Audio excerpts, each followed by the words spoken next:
So think about the lyric, the broken hallelujah. Hallelujah is a word that means to celebrate. It means to rejoice. It means to bask in the higher power. And so we put the word broken in front of it. And we get the idea that it is that we are separated from the higher power. And so when I looked at the talk title for this week about seeing through the eyes of God, I realized that that was causing duality.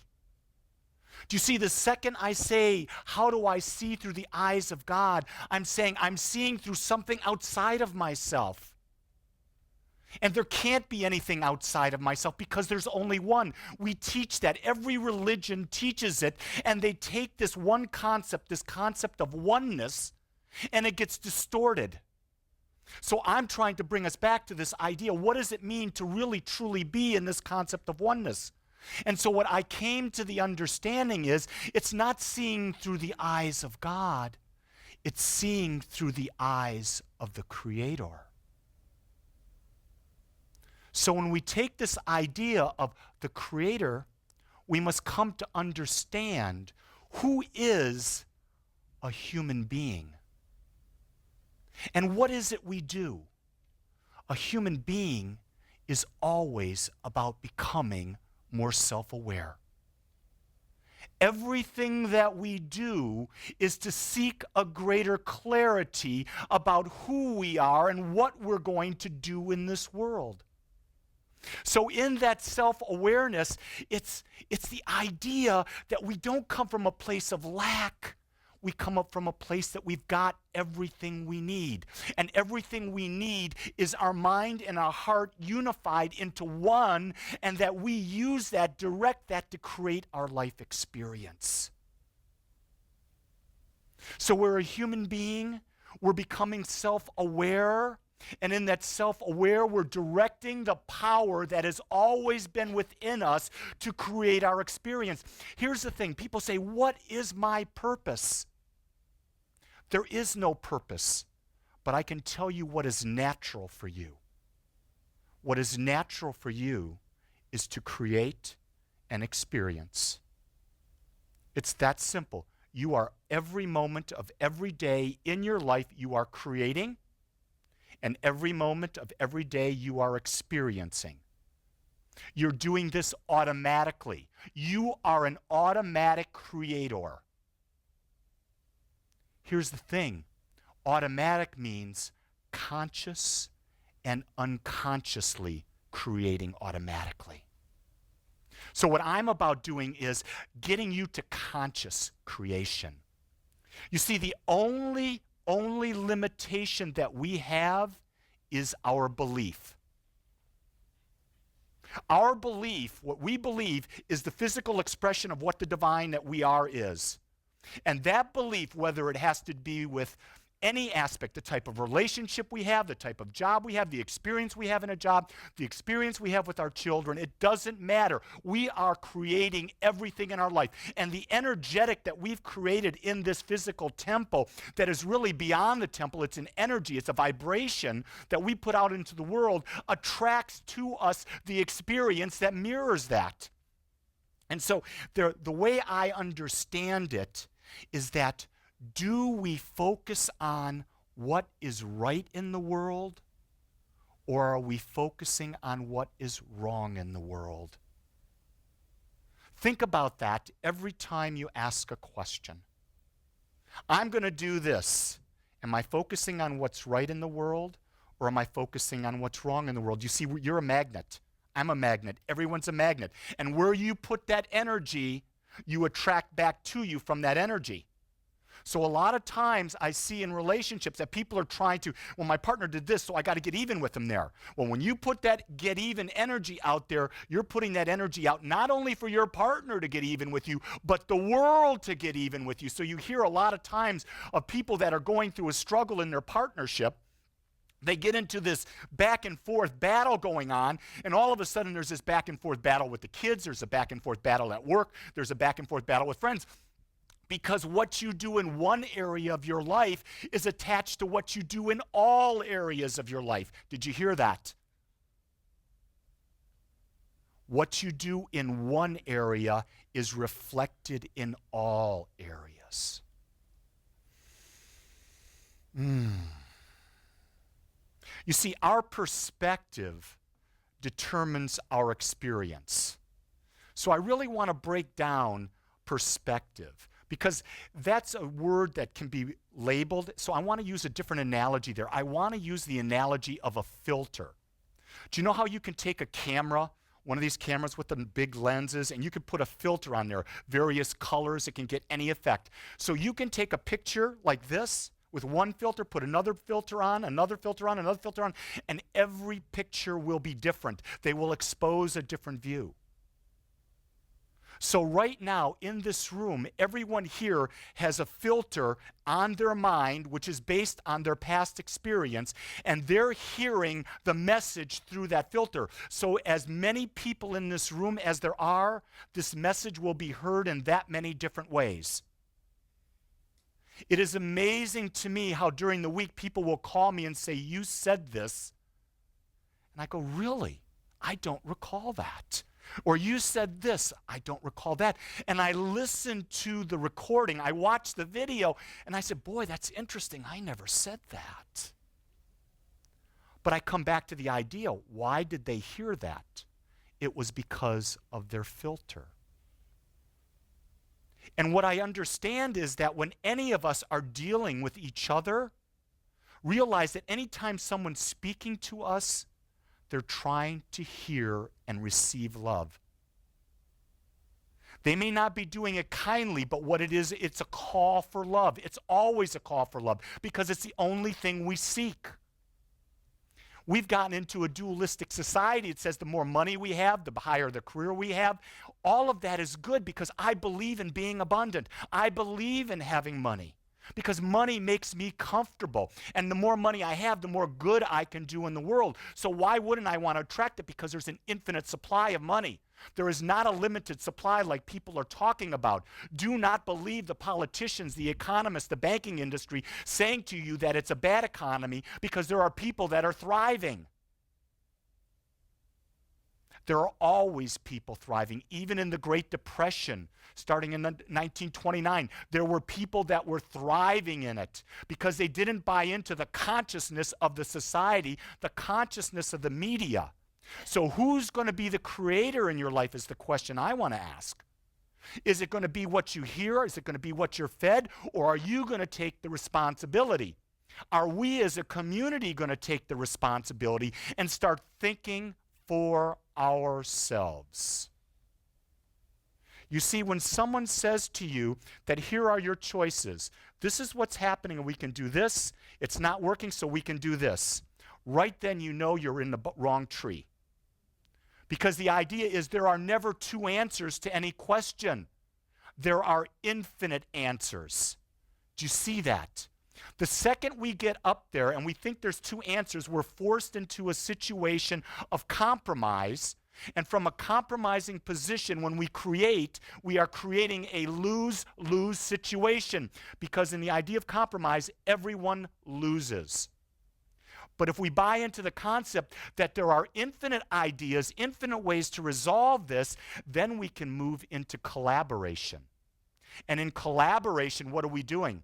We are consciously creating something new. The interesting thing, I read this quote and I want to say it perfectly for you.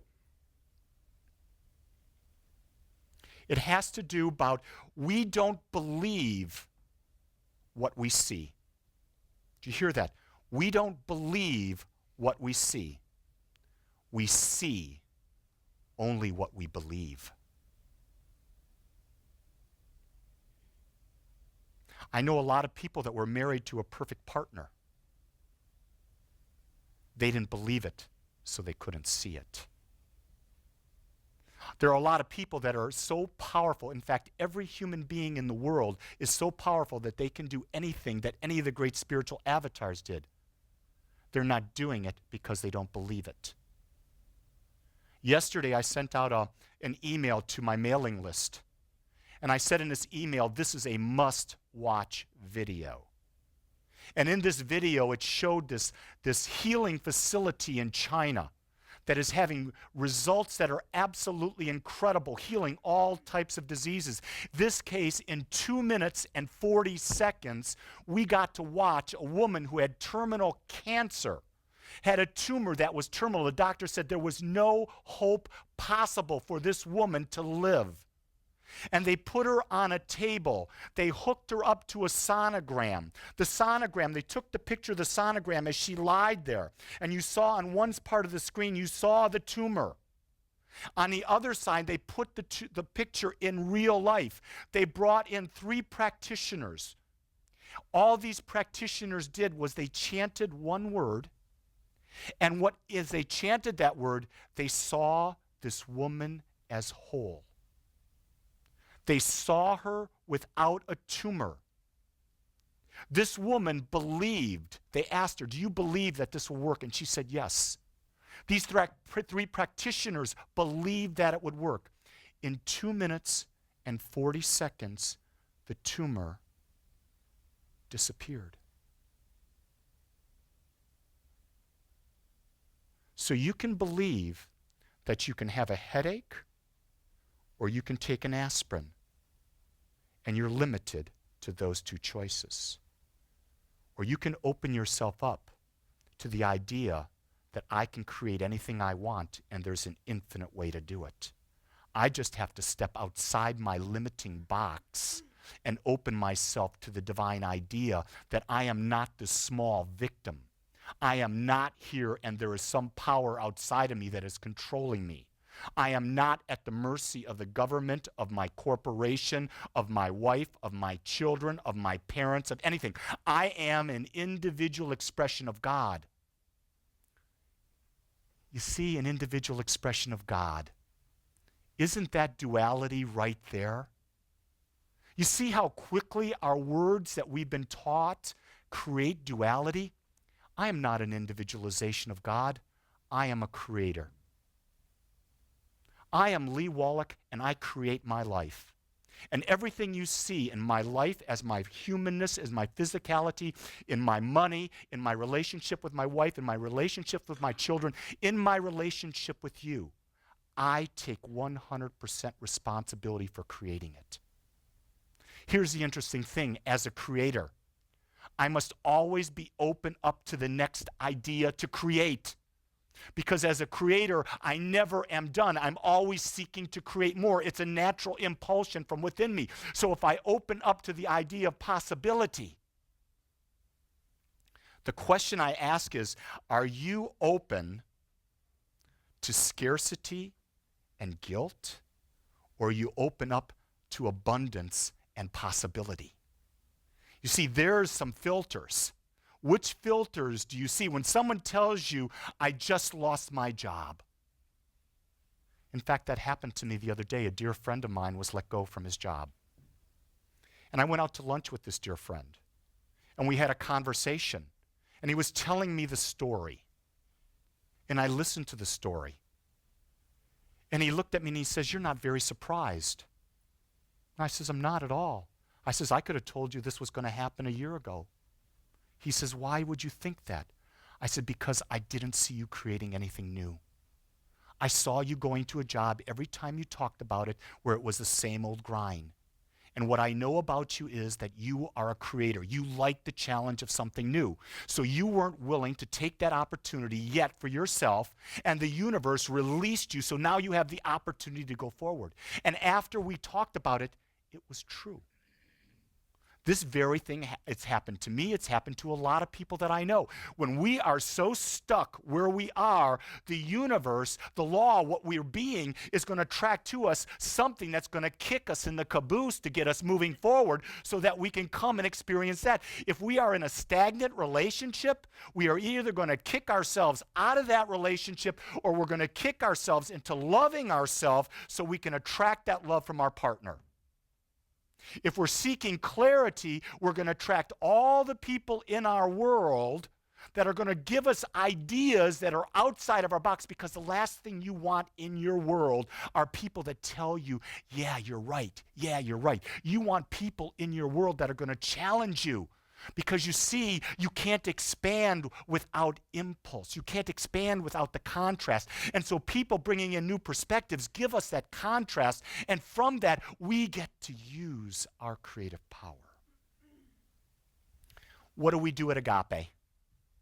Every week, we come together on Sunday, and we talk about that we provide spiritual tools. Not even spiritual tools. We just provide tools that empower you. We talk about those tools being meditation, spiritual mind treatment, affirmative prayer. We talk about gratitude. We talk about forgiveness. We talk about service. We talk about giving. We talk about those things, and we really explore them in our classes, because that's where we get to the meat.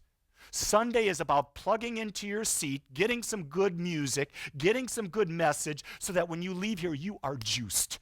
Your battery is recharged so that you can make a new decision to go forward. But if you don't take these principles and learn them and practice them every day, you fall back into the race conscious. You fall back into the pattern or the filters that you had before, and your life does not evolve. It does not change. It doesn't become more. So we teach those tools, but also what do? We support you in an unconditionally loving environment where you can come and not be judged. Did you hear that? This is a safe place for you. To wherever you are, you can be that. No one's going to say you got to be happy all the time. No one's going to say you got to be in a positive outlook. We will listen to you, we will support you, and we will offer you opinions that may differ from where you're at. And we do that with one intention, because we see that you're all powerful. We see that you create your life. And we know that playing small doesn't serve you. And we will not allow you to play small. We'll gently love you into your bigness. So whose life is it? It's your life. It's your journey. It's your beliefs. You are the power. And only you can see, can know, can create your life. Because you, each one of you, is a creator.